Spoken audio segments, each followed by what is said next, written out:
है जिसका एग्जाम 16 से 18 फरवरी तक होना है। वीडियो शुरू करने से पहले मैं बता दूं कि मैंने रेलवे लोको पायलट की सारी स्टेजेस क्वालिफाई कर रखी हैं और रेलवे के मैंने और भी सारे एग्जाम दे रखे हैं जिन सब में मैंने 80 प्लस मार्क्स स्कोर कर रखा है। Let's come to the topic कि आपको अब इन जो आपके पास 1 महीने का टाइम बचा हुआ है लगभग, तो इन 1 महीने में आपको क्या करना है? देखो, सबसे पहली बात तो आपको अब नया कुछ भी नहीं पढ़ना है, आपको केवल रिवीजन पे ज़्यादा फोकस करना है। आपको रिवीजन करना है और मॉक टेस्ट देने हैं, और मॉक टेस्ट भी आपको कैसे देने हैं उसकी भी एक अलग स्ट्रेटेजी होती है कि आप कम टाइम में मैक्सिमम आउटपुट ले सकें, और रिवीजन की भी एक अलग स्ट्रेटेजी होती है। अब आपको अननेसेसरी चीजें नहीं पढ़नी है। अब आपके पास जो 1 महीने का टाइम है वो बहुत ही क्रूशियल टाइम है। अगर आप उसको अच्छे से यूटिलाइज नहीं करेंगे तो कब आपका 1 महीना निकल जाएगा आपको पता नहीं चलेगा और आप उतना आउटपुट नहीं ले पाएंगे।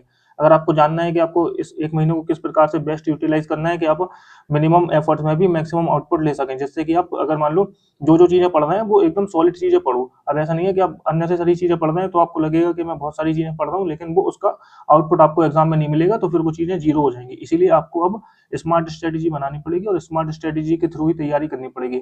अगर आपको नहीं समझ में आ रहा है कि इस 1 महीने को कैसे यूटिलाइज करना है, तो आप मेक श्योर करना कि मेरे इस यूट्यूब चैनल को सब्सक्राइब कर लेना। आने वाले टाइम में मैं आपको एक डिटेल स्ट्रेटेजी दे दूंगा 1-2 दिनों के अंदर, तो उससे आप निश्चित ही अपने मार्क्स 10 से 12 नंबर तक आसानी से बढ़ा लोगे। अगर आप 1 महीने भी उस स्ट्रेटेजी को फॉलो कर लेते हो तो 10-12 नंबर आपके आसानी से बढ़ जाएंगे और आपके मेरिट में आने के काफी ज्यादा चांस बढ़ जाएंगे। पसंद आया तो वीडियो को लाइक कर देना और मेरे चैनल को सब्सक्राइब कर देना, और अगर आपका कोई भी डाउट है तो कमेंट में पूछ लेना, तो मैं आपको बता दूंगा।